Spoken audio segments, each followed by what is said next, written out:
hamba Allah, karena itu yang diajarkan Nabi kepadanya alaihi salatu wassalam. Tapi mereka tetap kekeh, tidak tidak bergeming, tidak mau beringsut, tidak mau bergeser dari keyakinan itu, karena syubhat yang sudah terlanjur masuk. Akhirnya mereka mengatakan tidak mau bertaubat. Akhirnya Ali ancam mereka dengan dibakar. Mendengar akan dibakar oleh Ali, mereka pernah dengar hadis Nabi, la yu'azzibu bin nari illa rabbun nar, tidak boleh mengazab dengan api kecuali Tuhan yang menciptakan api. Akhirnya mereka tambah yakin Ali sebagai Tuhan. Beginilah syubhat kaum muslimin. Makanya manhajnya Ahlus Sunnah di kalangan sahabat, melihat syubhat mereka menjauh sejauh-jauhnya, bukan memberi corong dan mendengarkannya. Tadi sudah disebutkan beberapa sampel.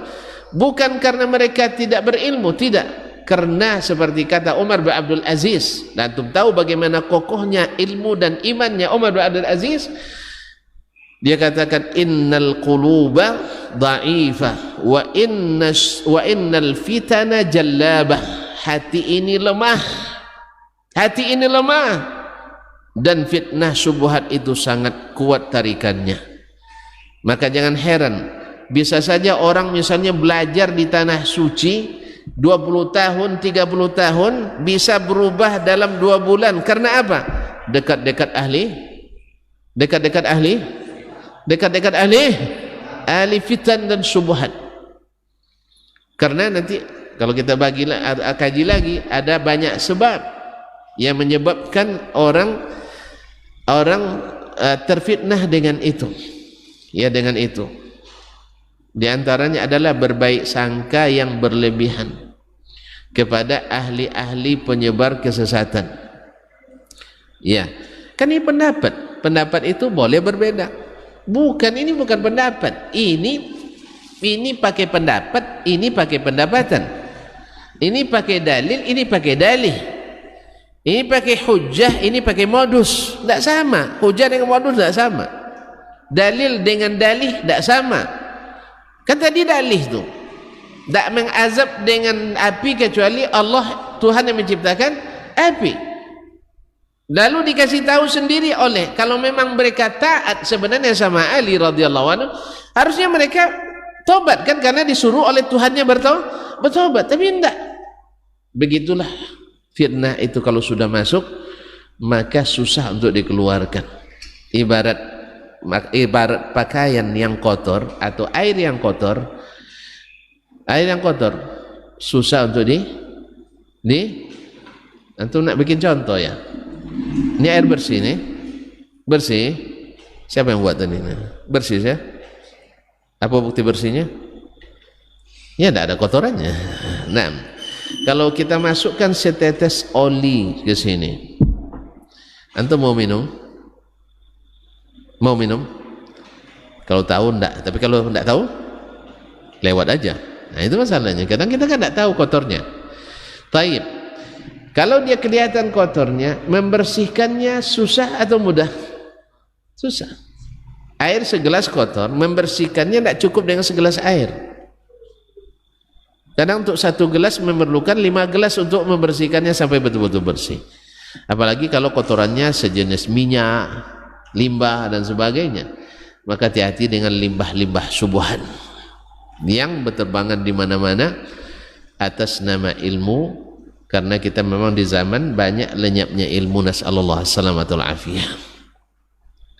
Karena seperti kata Ibnul Qayyim, orang lebih banyak mengandalkan logika, retorika dan keahlian berbicara dibanding dengan kebenaran dan keabsahan ilmu. Allahul musta'an. Jelas ya? Sudah jelas itu siapa yang Ahlus Sunnah? Sudah jelas siapa yang beragamanya seperti Ahlus Sunnah yang dididik oleh Ahlus Sunnah itu, yaitu Rasulullah sallallahu alaihi wasallam.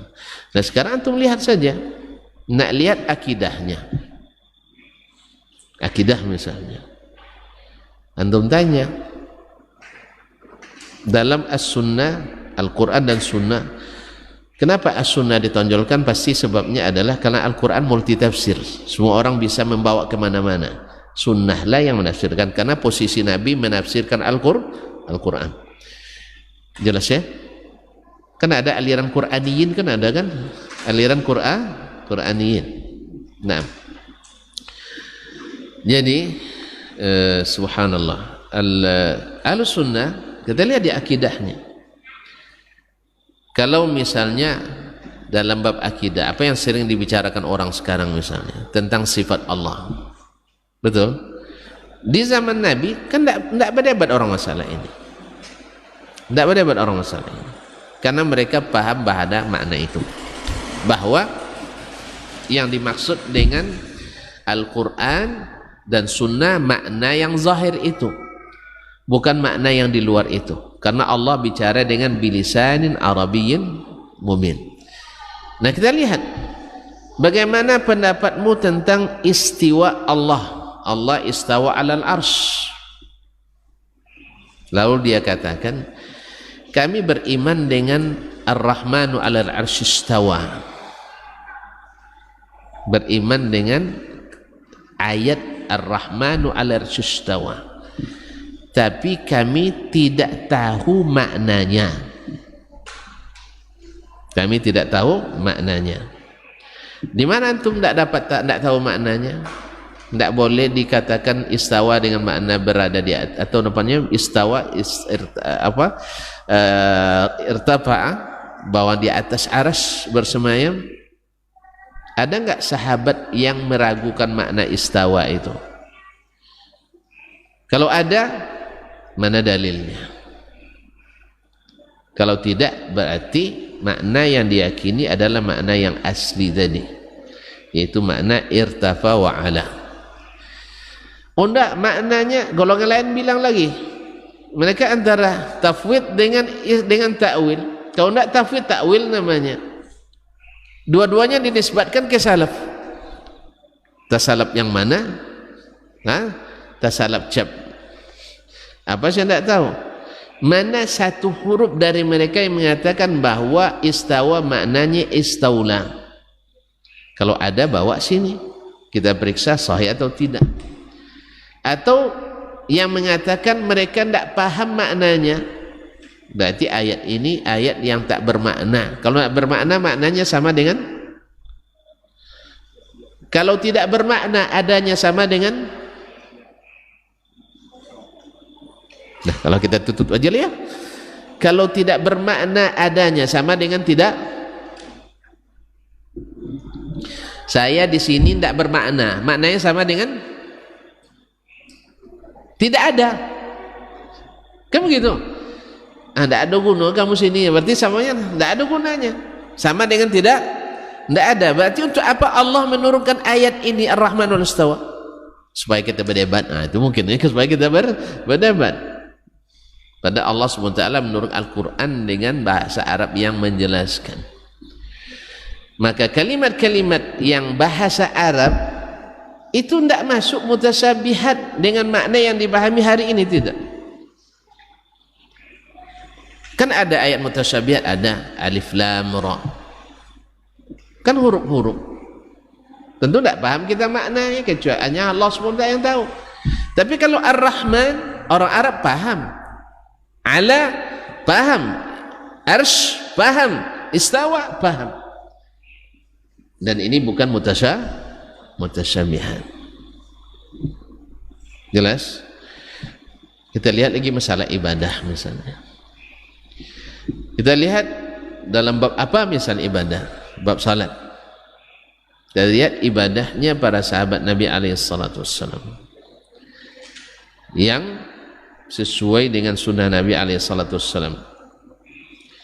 Maka kita dapatkan mereka yang berdasarkan sunnah begini. Lalu ada yang beribadah tidak mengikuti hal tersebut. Kita katakan berarti antum di bab ini menyalahi ahlu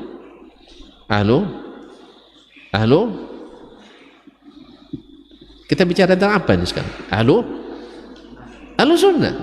Nah, menyalahi sunnah berarti bukan ahlu As-sunnah dalam masalah itu. Ini dari sisi kasus per kasus. Kita bukan tentang antum keluar dari al-sunnah secara total, tidak. Ini babnya lain. Nah, bila seseorang semakin banyak keluarnya dari sunnah, semakin jauh dia dari sunnah. Kalau keluar total dari sunnah, berarti dia bukan ahlu as-sunnah. Ya, keluar total berarti bukan lagi ahlu sunnah. Baik, berarti patokan kita sekarang adalah bagaimana sahabat radhiyallahu taala anhum. Mungkin ada pertanyaan, kan sahabat juga ada khilaf di antara mereka. Maka kita katakan khilaf di antara mereka kan banyak sebabnya. Ada yang belum sampai dalil kepadanya, maka kita ikuti yang sampai dalil kepadanya. Karena sebagian kan tidak ada dalilnya, hanya dia berbuat tanpa dalil. Maka kita katakan bila sendiri dia melakukan, sekalipun dia dari kalangan salaf, tapi ada sebagian besar melaksanakan dengan dalil, dia tidak berdalil, kita ikut yang mana? Yang berdalil. Karena di ini ijtihadnya. Karena ijtihad sahabat sama dengan ijtihad yang lain. Kalau hanya murni ijtihad, kecuali dalam masalah tersebut tidak ada dalil sama sekali, maka yusta'nasu bihi, maka dijadikan sebagai penguat kalau ada dalil. Kalau tidak ada dalil sama sekali, maka tidak dijadikan sebagai sesuatu yang posisinya sebagai dalil. Ini sebagian kan ini kan salaf juga katanya. Kadang-kadang datang dari jalan yang tidak sahih, kemudian bisa saja itu ijtihad pribadi yang tidak didukung dengan dalil, justru dari dalil bertentangan dengannya. Baiklah, sudah jelas? Sudah jelas? Ya, kalau ditanya nanti siapa Ahlus-Sunnah? Mereka yang melaksanakan sunnah. Siapa yang melaksanakan sunnah? Sahabat Nabi alaihissalatu wassalam. Ini khususnya masalah yang mereka ijma' di dalamnya. Ijma' di dalamnya. Kalau mereka tidak ijma', maka berlaku hukum khilaf yang terjadi di antara sahabat seperti khilafnya para ulama. Wallahu musta'an wa alaihi tuklan. Mudah-mudahan bisa dipahami dengan baik, dan segala yang benar semata-mata taufik dari Allah, yang salah dan keliru kelemahan saya dan mungkin dari syaitan. Kepada Allah saya mohon ampunan, dan kepada tuan-tuan dan puan-puan yang nampaknya sudah mulai kelelahan,